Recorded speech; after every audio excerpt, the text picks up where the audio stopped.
Welcome to Addicted2Triathlon. Whether you've been doing triathlons for years or you want to do your first one and don't know how to start, listen to our podcast, read our articles, check out our videos, and ask us questions. We would love to be part of your journey to becoming addicted to triathlon.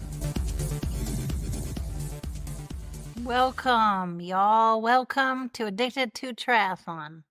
Episode 9. And we're going to call this one The Heat Monster Wins Again.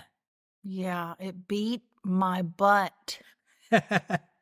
So last week, we had a hard training week, and it culminated on Sunday with a long run for Caitlin, 8 miles.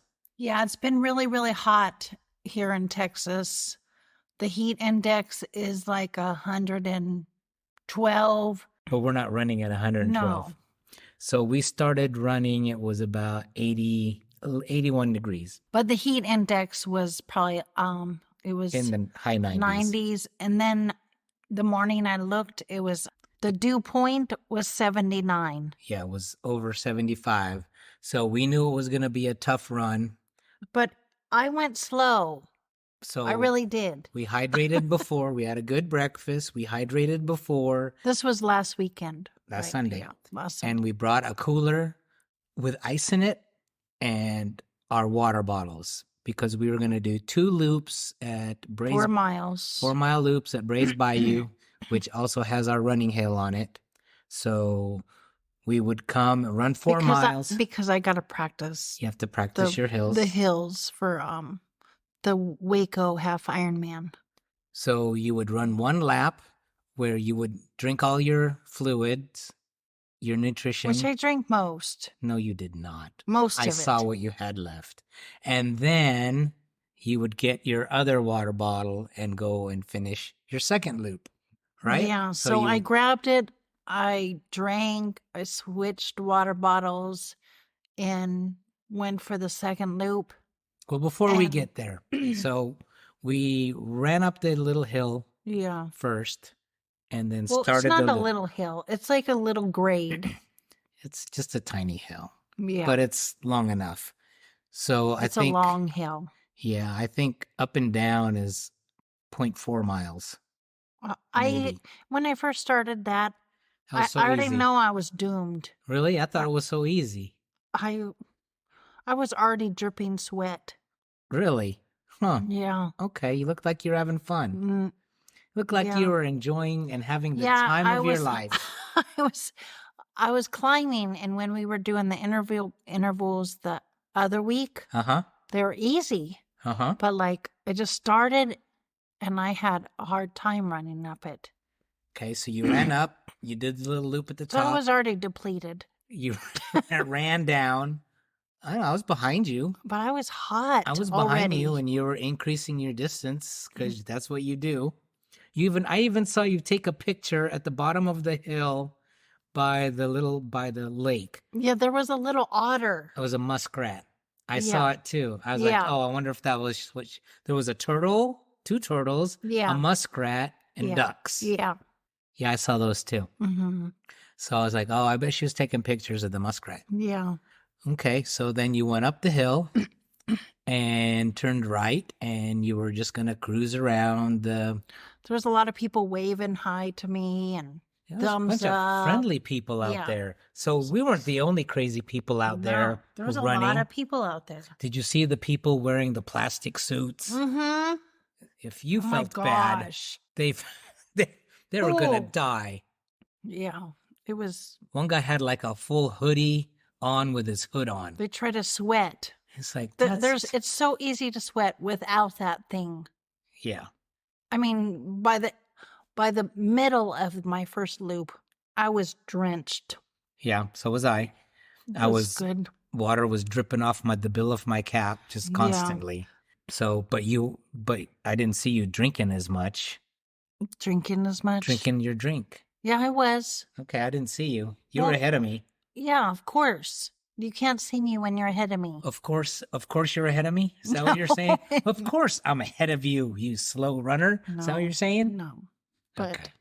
No, I saw you and I kept an eye on you. and then I lost you kind of by the bridge. You like took off. Because I felt some wind. Oh yeah, you went hit a headwind, so you got some cooling got effect. wind. Second wind. Yeah. Yeah, then you were gone. I was like, okay, she's gone.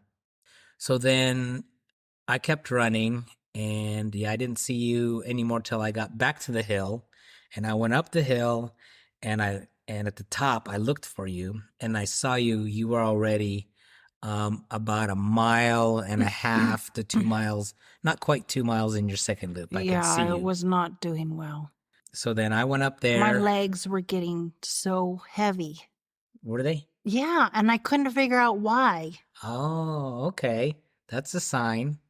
Yeah, but I'm like, God. And so I was trying to go over our past workouts, because we like swam the 2,000 meters the day before. Yeah. I think it was the day. Yeah. Yes. Saturday. It's like, doesn't have to do with swimming. No, we didn't even bike. Like, gosh, what the heck is wrong with me? My legs were literally really heavy. Yeah, I did my, so you went 8 miles. You were going to go 8 miles. I was just going to go 7. So I was done with my 7 and finished it up at the top of the hill. And I looked for you again, and you weren't that far away from where you were before. It just felt like it and was then you forever. And then you text me. What did you text me? I'm like, the Heat Monster 1. The Heat Monster 1. Yeah, because I was walking and running. I'm like, I don't get why my legs are heavy. I kept trying to run. Then I'm like, oh, and I kept looking at my heart rate. It was like, I would get it down to like 130s. And you were walking? When I was walking. You got it down to 120 when you were walking, 120s, you said. Yeah. And then I'm like, okay, I feel a breeze. I'm going to run. So I started trying to run, kept looking at my heart rate. It was up to 150s, in the mid 150s, 156, or not 156. Yeah, 156. So I'm like, and you're not used to running in 156. Yeah, and my legs were heavy, and I didn't get it. Right. So you told me you were gonna stop, and that you were walking it in. You're only 1 mile away. But it felt like it was so long. Yeah. And it then took forever. So I went back down the hill. I wouldn't like to be a walker. I went back down the hill, and I got and I was drenched. I got the rest of your drink because you didn't my drink legs your were first sopping, lap. My whole shirt was sopping. Yeah, and I brought you your towel, and then I met you on the my brain was together. Yeah, that's good. Because so I had the Gatorade. John helped me make what kind of Gatorade? Endurance. Plus we supplemented it with sugar, some sodium citrate and sugar. And sugar. So, and then I had my Cliff blocks. They're like Cliff goo blocks, chews. And I think those helped me with my brain, keep the sugar in the brain. Yeah. But if I wouldn't have had those, I think I would have been. You definitely were, your mental acuity was there, which normally when you crash, you're dead. Yeah. And we're pulling out the Coke. But that's Coke in the drink, not Coke is what they found in the White House. So, so we got you over by the car, and you were sitting down. Stripped my wet clothes off. Getting your rehydrating back up. We brought a big old jug of cold water with ice too. I guzzled that. We had that. So I had a little bar to eat on the way home. So what happened? Kate? What happened to you? The heat. Yeah. It just sucked it out of me. Well, let's talk about what happened when you got home, because you put on your blood pressure cuff. Yeah. So I had a automatic blood pressure cuff, and someone told me to just check my blood pressure every once in a while after my workout. So I decided to check it, and it was like 84/74.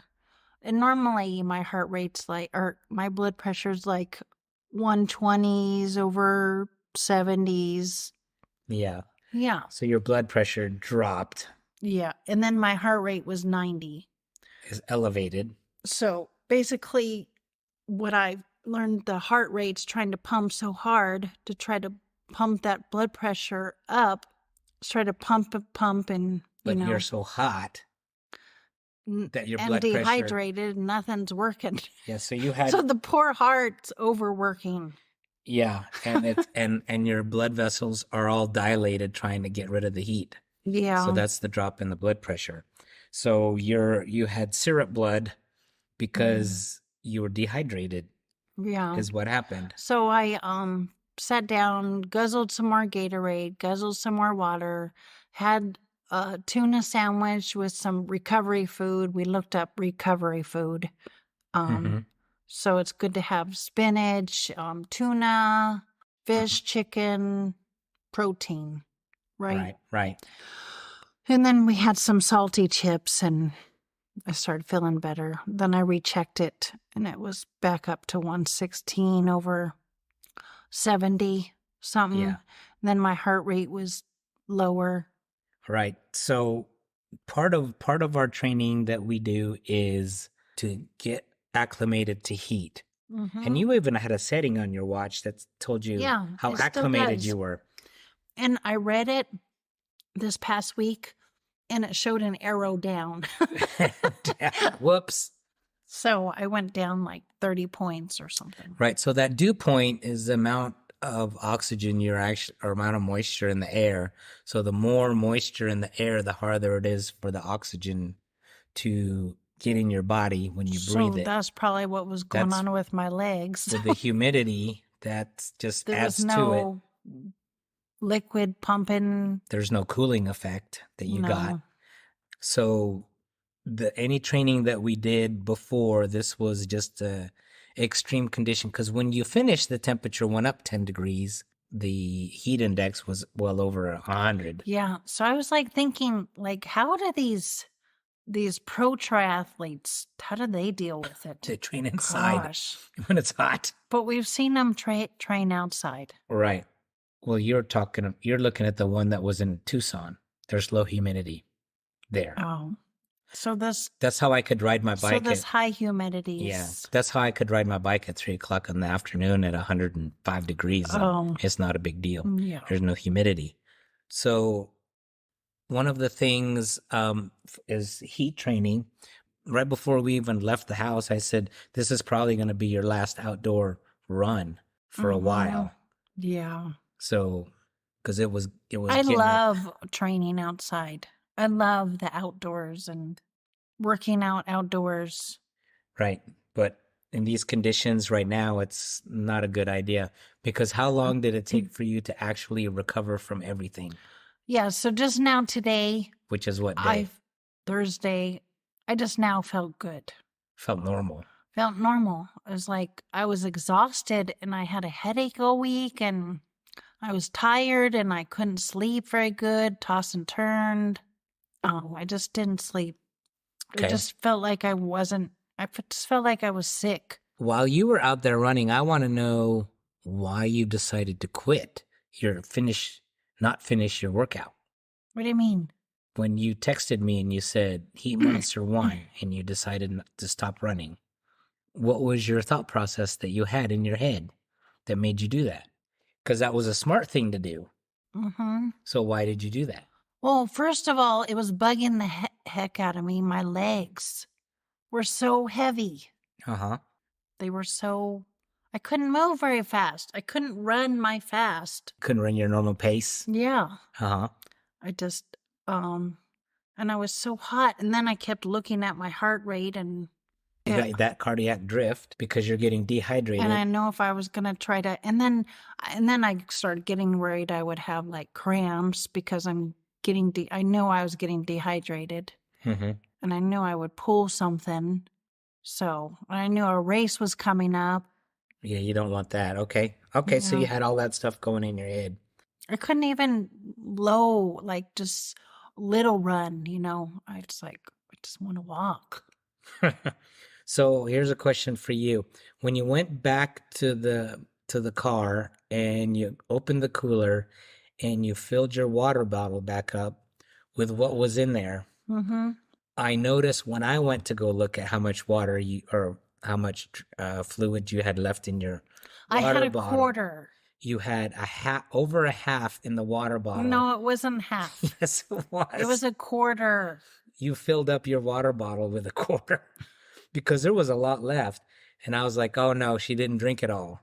So that's one thing.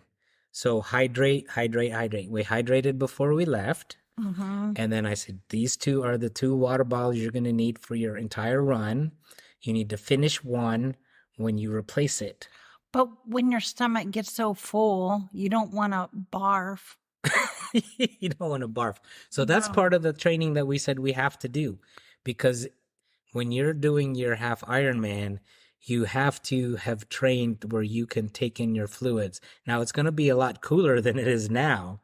But you are actually drinking not only just for hydration, but also for your nutrition, because your nutrition and your electrolytes are in your water bottle. Mm-hmm. So that's what each water bottle. But then again, I was sweating. Right. I was sweating out more than I could even drink. That's why you have to practice it. That's what I was saying. That's what I was telling you the week before. Mm-hmm. You have to practice drinking to make sure that you drink enough, because you are sweating and you need to replenish the fluid and the salt levels that you're sweating out. Yeah. So when I saw that, I was like, oh no, she's going to do it again. She's not going to be hydrated enough. But that was good you stopped. Yeah. You knew that you had that situation was happening to you. Yeah. So you didn't have any cramps. No. Right? So that's one of the things that... and the confusion. Working out in the heat, you had confusion? No, but people can have confusion. Yes. So you didn't have heat cramps, which is a sign of electrolyte imbalance. So you weren't quite there. No. But I think you had heat exhaustion because you did have the profuse sweating. You had weakness. That's the second sign. Yeah. You're saying your legs. The heart. Oh, yeah. Right? Mm-hmm. But you really didn't have nausea. No, I started getting chills. And you had elevated heart rate and you didn't really have a headache. Mm-mm. So you were well into heat exhaustion, but you weren't quite all the way to the end. And the last step would be heat stroke, where your body can't really regulate your body temperature. Where you're just about to die and your organs are shutting down. That's when you get confusion. So when you have confusion, which I've had before. That's heat stroke if it's in the heat. Oh, when I was marathon training, I had rapid that. Breathing. You didn't have that. Flushed skin. I've had that before. Yeah. Loss of consciousness. No. Not even. But the marathon training, I remember running around and called you and I had no idea where I was. Yeah. Probably because you didn't drink enough again. You're probably running in the heat again. So you said this happens to you every year. Yeah. The heat monster wins. That's what we call it, the heat monster. Yeah. Because that's what it is. It's just going to attack you.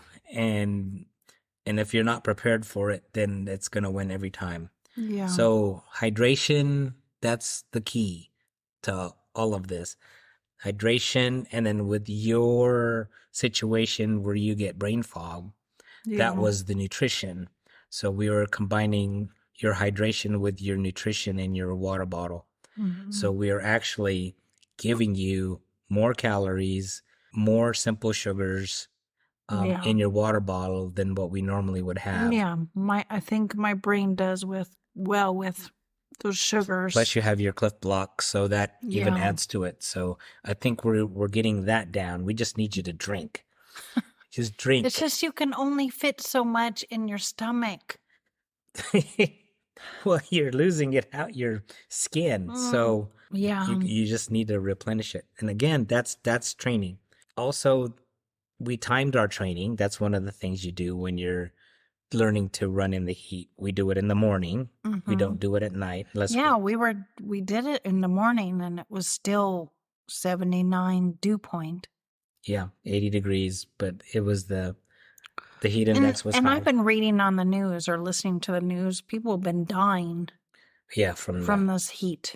Yeah, it's crazy. And then to train for it, you have to have gradual accumulation, which we had been doing. Dress appropriately. You weren't out there in your plastic clothes No. or your big sweatpants and your big sweatshirt with a hood on pulled tight. No, you weren't doing that. So you were dressed appropriately. Yeah. You did listen to your body. That's good. Mm-hmm. Prehydration, you did do that. We had electrolytes. And then post-recovery hydration, which we did as well.